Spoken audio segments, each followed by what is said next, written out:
Hello सखीज kitchen मीनाक्षीमध्ये तुम्हा सर्वांचं खूप खूप स्वागत. आज मी बनवणार आहे दम आलू रेसिपी, जी बनवायला एकदम सोपी आणि खायला चटपटीत चविष्ट, अगदी ढाबा स्टाईल, थोडीशी दाटसर, मसालेदार, किंचित झणझणीत अशी असणार आहे. तुम्हालासुद्धा अशा पद्धतीने शाही दम आलू किंवा छोट्या अख्ख्या बटाट्याची भाजी बनवायची असेल तर व्हिडिओ स्किप न करता शेवटपर्यंत पूर्ण पहा आणि आपल्या चॅनलला लाईक, शेअर आणि सबस्क्राईब करायला अजिबात विसरू नका. चला तर मग रेसिपीला सुरुवात करूयात.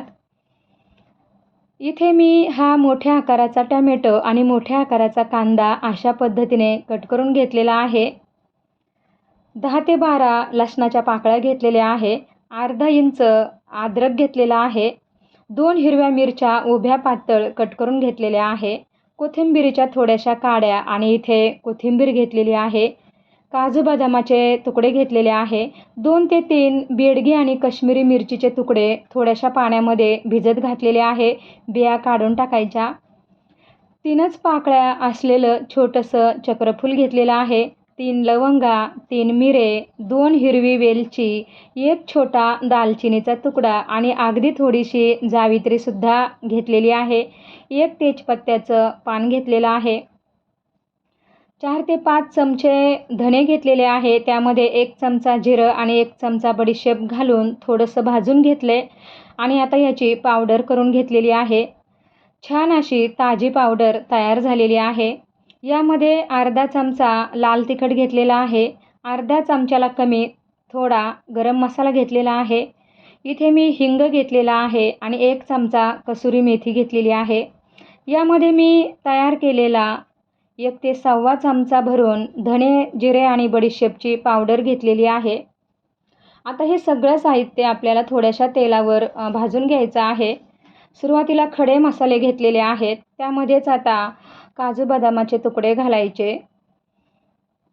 लसूण थोडा ठेचून घेतलेला आहे, तो घालून घ्यायचा. त्याबरोबरच अद्रक आणि कोथिंबीरसुद्धा घालून घ्यायची आहे. कोथिंबीरीच्या काड्या. एखादा मिनिटभर परतलं की यामध्ये कांदा घालून घ्यायचा आहे.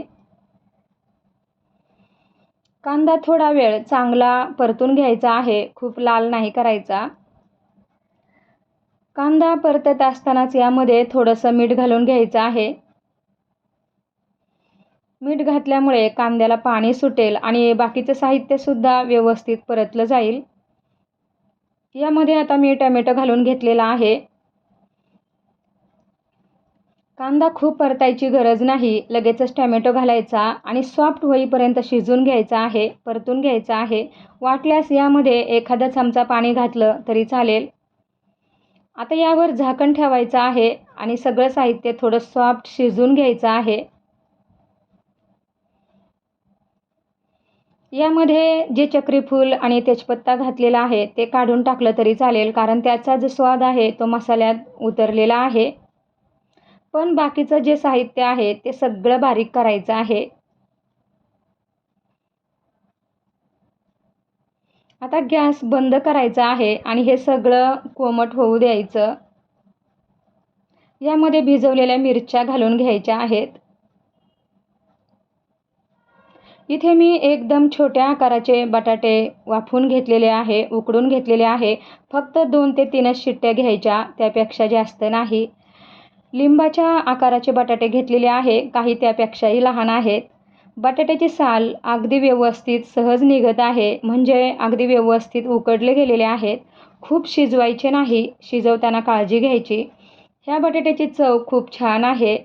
दम आलूसाठी लहान आकाराचेच बटाटे घ्यायचे आहेत. आता याला अशा पद्धतीने टोचून घ्यायचं आहे. त्यासाठी टूथपिक, काटा चमचा किंवा सुरीचा वापर तुम्ही इथे करू शकता. यामुळे काय होतं, मसाला आतपर्यंत व्यवस्थित मुरला जातो आणि दम आलूला खूप छान चव येते. वाटण गार झालेलं आहे. आता हे एकदम बारीक वाटून घ्यायचं आहे. जितकं बारीक वाटता येईल तितकं बारीक वाटून घ्यायचं. कढईमध्ये बटाटे फ्राय करता येईल इतपत तेल घालून घेतलेलं आहे आणि आता यामध्ये बटाटे घालून एकसारखं खालीवर करत राहायचं आहे. गोल्डन रंग येईपर्यंत फ्राय करायचा आहे. आणि हे व्यवस्थित फ्राय होण्यासाठी बटाटे खूप उकडणार नाहीत याची काळजी घ्यायची. जर बटाटे खूप उकडले गेले तर चांगले फ्राय करता येणार नाही. सगळ्या बाजूने व्यवस्थित बटाटे तळले गेले पाहिजेत. उकडलेले बटाटे तसे पण तुम्ही घालू शकता, पण असे फ्राय करून घेतले की अगदी रेस्टॉरंट स्टाईल चव येते. बटाटे छान तळले गेलेले आहेत. रंगसुद्धा खूप छान आलेला आहे, तुम्ही बघू शकता. आणि थोडेसे हलके पण होतात. आता बटाटे काढून घ्यायचे आहेत. तुम्ही बघू शकता किती छान रंग आलेला आहे. आता कढईतलं जे जास्तीचं तेल आहे ते आपल्याला काढून घ्यायचं आहे आणि भाजीपुरतंच तेल ठेवायचं आहे. आता उरलेल्या तेलामध्ये फक्त राई घालायची आहे आणि थोडीशी हळद घालून घ्यायची आहे. हिरव्या मिरचीचे जे काप करून ठेवलेले आहे पातळ उभे ते घालून घ्यायचे. तिखट मिठाचं प्रमाण तुम्ही तुमच्या आवडीनुसार कमी जास्त करू शकता. आता यामध्ये वाटलेलं वाटण घालून घ्यायचं आणि तेल सुटेपर्यंत व्यवस्थित परतून घ्यायचं आहे. एकदम शाही पद्धतीने दम आलू बनवत आहे. खूप छान लागते आणि अशा भाज्या नेहमी केल्या जात नाही, त्यामुळे व्यवस्थित साहित्य घ्यायचं आहे. एकसारखं हलवत राहायचं, मसाला अजिबात खाली लागू द्यायचा नाही.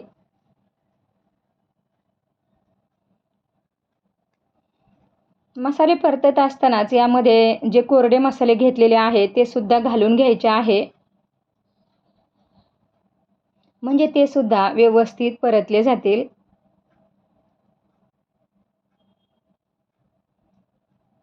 वाटल्यास यामध्ये थोडंसं पाणी घालायचं, म्हणजे मसाला चांगला परतला जाईल. मसाला चांगला परतला जाणं खूप गरजेचं आहे आणि तो करपला पण नाही पाहिजे. मी आकाराने मोठा असल्याने एकच कांदा आणि टोमॅटो घेतलेला होता. लहान आकाराचे असतील तर प्रत्येकी 2-2 घ्या, कारण ही भाजी दाटसरच चांगली लागते, पातळ नाही. मसाला व्यवस्थित परतत आलेला आहे. आता यामध्ये कोथिंबीर घालून घ्यायची आणि मंद गॅसवर 2 मिनिटे झाकण ठेवून मसाला शिजवून घ्यायचा आहे.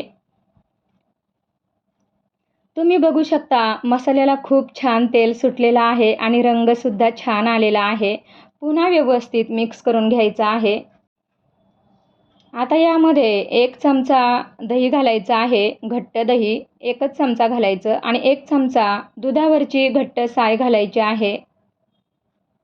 यामुळे काय होतं, भाजीला छान चकाकी येते, चमक येते आणि भाजी चवीला सुद्धा खूपच छान लागते.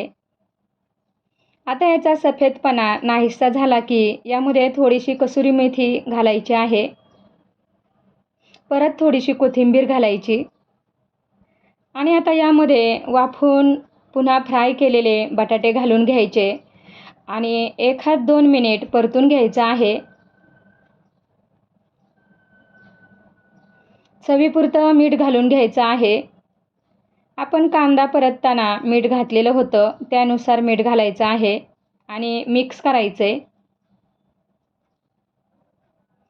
मिक्स करून 2 ते 3 मिनिटे यावर झाकण ठेवायचं आहे मंद गॅस करून, म्हणजे बटाटे व्यवस्थित आतमध्ये मुरले जातील मसाल्यामध्ये आणि भाजीला छान चव येते. आता यामध्ये गरम केलेलं पाणी घालून घ्यायचं आहे.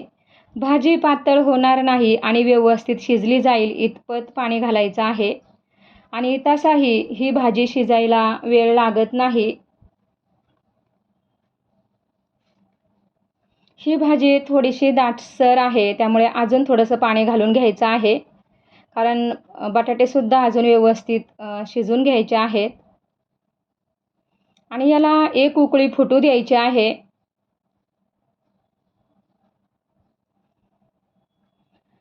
भाजीला उकळी फुटली की गॅस एकदम मंद करायचा आहे आणि 5 ते 6 मिनिटे यावर घट्ट झाकण ठेवायचं, मध्ये झाकण काढायचं नाही. 5 ते 6 मिनिटानंतर तुम्ही बघू शकता भाजीला किती छान तरी आलेली आहे आणि रंगसुद्धा खूप छान आलेला आहे. एकदम ढाबा स्टाईल अशी आपली बटाटा भाजी झालेली आहे किंवा दम आलू झालेला आहे. आणि बटाटेसुद्धा अगदी व्यवस्थित शिजलेले आहे, एकदम सॉफ्ट झालेले आहे. आता गॅस बंद करायचा आहे. गॅस बंद केल्यानंतर दम आलू अजून दाटसर होत जातो आणि कलरसुद्धा भाजीला खूप छान येतो. पुन्हा यावर कोथिंबीर घालून घ्यायची आहे. खूप चमचमीत चविष्ट दम आलू झालेली आहे. ग्रेव्हीसुद्धा खूपच दाटसर छान झालेली आहे. ही भाजी पुरी, चपाती, भातासोबत तर छान लागतेच. पण तुम्ही ज्वारी बाजरीच्या भाकरीसोबत जरी खाल्ली तरी चांगलीच लागणार आहे. यावर मी वरतून क्रीम घातलेला आहे, म्हणजे अगदी हॉटेलसारखी ही भाजी दिसते किंवा दम आलू दिसते. तुम्हाला माझी आजची ही रेसिपी कशी वाटली कमेंटमध्ये नक्की सांगा. तुम्हीसुद्धा बनवून बघा. आवडल्यास एक लाईक लगेचच करा. व्हिडिओ जास्तीत जास्त शेअर करा. नवीन असाल तर सबस्क्राईब करा आणि थँक्यू. बाय.